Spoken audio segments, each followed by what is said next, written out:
Hello दोस्तों, आज हम बात करने वाले हैं इन्वर्टर के बारे में। तो यहाँ पर मैं दो इन्वर्टर ले रहा हूँ, एक सोलर इन्वर्टर और है नॉर्मल इन्वर्टर। ठीक है, तो आज हम इन दोनों के अंदर क्या डिफरेंस है, कौन सा ज़्यादा बेटर है और हमें कौन सा इन्वर्टर यूज़ करना चाहिए। ठीक है, तो कौन सा इन्वर्टर हमारे लिए बेटर रहेगा, ये सब बारे में आज हम बात करने वाले हैं। दोस्तों, कौन से इन्वर्टर के अंदर क्या क्या दिया गया है, इन सब के बारे में आज हम डिटेल्स में बात करने वाले हैं। ठीक है, और ये भी जानेंगे कौन सा इन्वर्टर सबसे बेस्ट होगा। ठीक है दोस्तों, तो आप इस वीडियो को आखिर तक देखते रहिए। और दोस्तों, अगर आप इस चैनल पर नए हो तो हमारे चैनल को सब्सक्राइब करना मत भूलिएगा। सब्सक्राइब का बटन आपको नीचे मिल जाएगा और बेल आइकन को जरूर दबा देना। तो चलिए दोस्तों, वीडियो शुरू करते हैं। तो दोस्तों, नॉर्मली हम दो तरह का इन्वर्टर अपने घर पर यूज़ करते थे। तो कुछ दिन पहले का जो टाइम था वहाँ पर हम सिर्फ नॉर्मल इन्वर्टर यूज़ करते थे जब सोलर नहीं आया था। लेकिन अभी दोस्तों सोलर का माहौल चल रहा है, तो सभी लोग क्या करते हैं कि सोलर का इंस्टॉलमेंट भी कर रहे हैं। ठीक है, तो सभी लोग क्या कर रहे हैं कि सोलर का इंस्टॉलेशन भी कर रहे हैं। तो लोग क्या करते हैं कि सोलर का भी इन्वर्टर यूज़ करते हैं।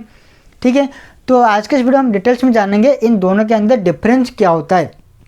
ठीक है, अगर हमारे पास नॉर्मल इन्वर्टर है तो उसका हम क्या करें, और हमें सोलर इन्वर्टर लेना चाहिए या फिर नहीं लेना चाहिए। ठीक है दोस्तों, तो दोस्तों पहले हम बात कर लेते हैं कि नॉर्मल इन्वर्टर के बारे में, जो कि हम कुछ दिन पहले का यूज करते थे। लेकिन नॉर्मल इन्वर्टर अभी भी मार्केट में चल रहा है। तो दोस्तों, इस नॉर्मल इन्वर्टर के अंदर आपको दो सिस्टम देखने के मिलते हैं, जो कि एक होता है आपका यहाँ पर चार्जर का। ठीक है, चार्जर प्लस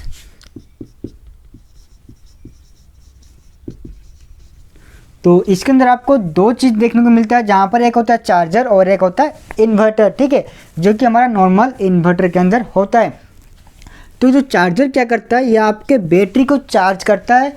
ठीक है, तो ये बैटरी के साथ कनेक्ट होता है और आपको बैटरी के चार्ज करता है। और जब आपका बैटरी चार्ज फुल हो जाता है तो ये बैटरी को पावर देना ऑफ कर देता है। लेकिन इन्वर्टर का काम क्या होता है कि ये आपकी बैटरी से पावर लेता है और इसको जो 12 वोल्ट डीसी होता है, 12 वोल्ट या फिर चाहो 24 वोल्ट आप ले सकते हो, तो 12 वोल्ट डीसी को यह आपको एसी में कन्वर्ट करता है। उसके बाद क्या करता है कि उस 12 वोल्ट एसी को 220 वोल्ट एसी में कन्वर्ट करके आपको देता है, जिसे मैंने पहले कुछ वीडियो में बताया था यूपीएस के बारे में। यूपीएस कैसे काम करता है, उसका सर्किट कैसे डिज़ाइन होता है।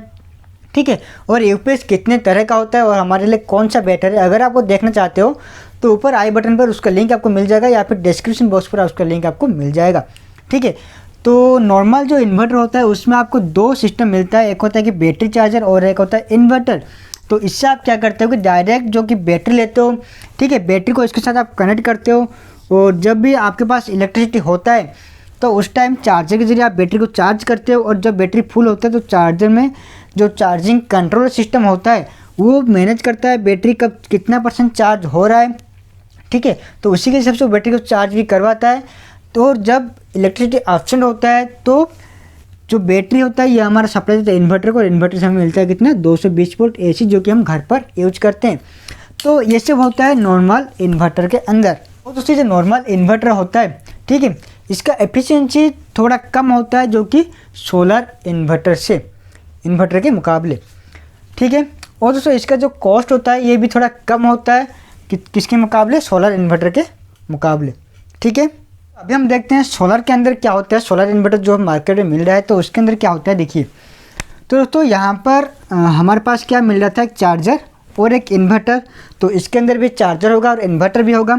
ठीक है, तो पहले यहाँ पर हम कुछ चार्जर को लिख लेते हैं। दोस्तों, सोलर इन्वर्टर के अंदर चार्जर और इन्वर्टर के अलावा और भी एक सिस्टम होता है, उसे हम बोलते हैं चार्ज कंट्रोलर। ये क्या है मैं आपको आगे बताऊंगा। ठीक है, और फिर आता है क्या, इन्वर्टर। ठीक है, तो हमारा नॉर्मल इन्वर्टर था उसमें था चार्जर प्लस इन्वर्टर, लेकिन इसमें क्या आ रहा है, charger plus charge controller plus inverter. तो ये जो चार्जर होता है जहाँ पर 220 वोल्ट से जो कि हमारा मेन का सप्लाई होता है वहाँ से वो सप्लाई लेकर के हमारा बैटरी को ये चार्ज करता है। कौन, चार्जर। ठीक है, तो अगर मान लीजिए आप 220 वोल्ट सप्लाई से चार्ज नहीं करोगे, आप सोलर का यहाँ पर यूज़ करने वाले हो। ठीक है, तो हमारे पास सोलर इन्वर्टर है, तो यहाँ पर मैं क्या करूँगा, सोलर पैनल का यूज़ करूँगा।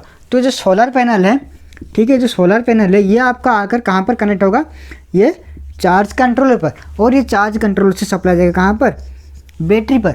तो तो दोस्तों यहाँ पर जो चार्ज कंट्रोलर है ये इसलिए लगाया गया है क्योंकि जो सोलर पैनल होता है इसका जो आउटपुट होता है ये हमें कभी भी कांस्टेंट नहीं होता है, ये हमेशा वेरी होता है, कभी ऊपर कभी नीचे होता है। लेकिन दोस्तों बैटरी को चार्ज होने के लिए हमें कांस्टेंट वोल्टेज की ज़रूरत होता है। अगर हम इसको जो वेरिएबल वोल्टेज है उससे अगर हम इसको सप्लाई देंगे तो जो बैटरी का जो लाइफ है वो कम हो जाएगा, यानी कि बैटरी जो है बहुत जल्द ख़राब हो जाएगा। तो बैटरी को कांस्टेंट वोल्टेज देने के लिए हम यूज करते हैं चार्ज कंट्रोलर। ठीक है, ये क्या करता है, ये देखता है कि इसमें कितना वोल्टेज वेरी हो रहा है, तो उसी के हिसाब से वो एक कांस्टेंट वोल्टेज यहाँ पर छोड़ता है बैटरी की ओर। ठीक है, और भी क्या करता है देखिए दोस्तों, हमें पता है जब भी रात का टाइम होता है जो सोलर पैनल हम यूज करते हैं तो ये रात के टाइम में कोई भी इलेक्ट्रिसिटी को जनरेट नहीं कर सकता है। ठीक है, तो तब क्या होगा, यहाँ से जो बैटरी का सप्लाई है वो रिटर्न भी जा सकता है कहाँ पर, सोलर पैनल की ओर। तो जिसके वजह से क्या होगा कि जो बैटरी हमारा है वो डिस्चार्ज हो सकता है बहुत जल्द।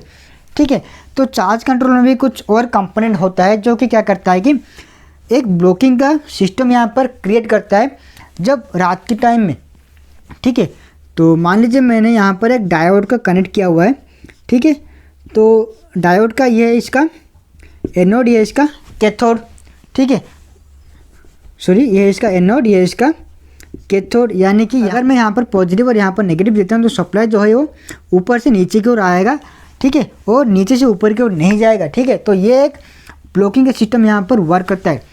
ठीक है, तो यहाँ पर ये जो ब्लॉकिंग का सिस्टम होता है वहाँ पर कुछ डायोड का यूज किया जाता है, जिससे क्या होता है कि जो कि सप्लाई सोलर से आता है वो सिर्फ और सिर्फ बैटरी को आए, ना कि बैटरी से सोलर पैनल को जा सके। ठीक है, इसलिए यहाँ पर एक ब्लॉकिंग का सिस्टम यूज करते हैं जहाँ पर हम कुछ डायोड का भी यूज कर लेते हैं। तो ये क्या किस में आता है, चार्ज कंट्रोलर में ये सब आता है।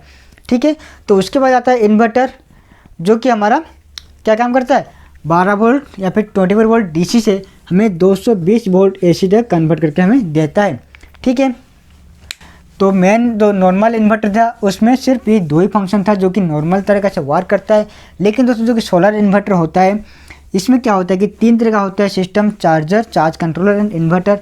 ठीक है, तो यहाँ पर ये सिर्फ अलग सा एक सिस्टम यहाँ पर यूज किया जाता है जो कि होता है चार्ज कंट्रोलर, क्योंकि हम यहाँ पर सोलर पैनल का यूज कर रहे हैं। ठीक है, तो अगर आपके पास नॉर्मल इन्वर्टर है, ठीक है, अगर आपके पास नॉर्मल इन्वर्टर है और आप सोलर पैनल का इंस्टॉलेशन करना चाहते हो तब क्या करोगे, आपको क्या सोलर इन्वर्टर खरीदना चाहिए या फिर आप नॉर्मल इन्वर्टर से काम कर सकते हो। तो इसका भी कुछ सल्यूशन है, मैं आपको बताता हूँ। देखिए, आपको क्या करना होगा, जो सोलर पैनल आप यूज कर रहे हो, ठीक है, सोलर पैनल से आपका जो बैटरी है वहाँ तक कनेक्ट करने से पहले आपको क्या करना होगा, इनके बीच में एक चार्ज कंट्रोलर आपको यूज करना होगा, सीसी यानी कि चार्ज कंट्रोलर। उसके बाद आता है आपका बैटरी। ठीक है, तो सोलर और बैटरी के बीच में आपको क्या करना होगा, एक चार्ज कंट्रोल अलग से लगाना होगा, तभी जाके आप नॉर्मल इन्वर्टर को सोलर इन्वर्टर की तरह यूज कर सकते हो। ठीक है, आपको कुछ नहीं, सिर्फ एक चार्ज कंट्रोल को यहाँ पर इंस्टॉलेशन करना होगा, तभी जाके आपका नॉर्मल इन्वर्टर सोलर इन्वर्टर की तरह वर्क कर सकता है। तो इन दोनों के बीच में ज़्यादा कोई डिफरेंस नहीं होता है, बस यही डिफरेंस होता है क्योंकि हम यहाँ पर डायरेक्ट सोलर को कनेक्ट कर सकते हैं लेकिन यहाँ पर हम सोलर पैनल को कनेक्ट नहीं कर सकते हैं। तो दोस्तों इस वीडियो में ज़्यादा कुछ डिफरेंस नहीं था और इसे बनाने के लिए मेरे व्यूअर्स ने मुझे कमेंट किया था, इसलिए मैं वीडियो बना रहा हूँ। तो अगर आपके मन में कोई क्वेश्चन है तो आप मुझे कमेंट कीजिए, मैं उसके ऊपर वीडियो ज़रूर बनाऊँगा दोस्तों। तो दोस्तों अगर आपको इन सब के अंदर कोई भी डाउट रह गया है तो आप मुझे कमेंट कीजिए, मैं उसका आंसर आपको दे दूँगा। ठीक है दोस्तों, और अगर इसी तरह आपके मन में कोई क्वेश्चन है तो आप मुझे कमेंट कीजिए, मैं उसको वीडियो ज़रूर बनाऊँगा। ठीक है दोस्तों आज के लिए बस इतना ही। अब फिर मिलते हैं अपने नए वीडियो में कुछ नए ज्ञान के साथ।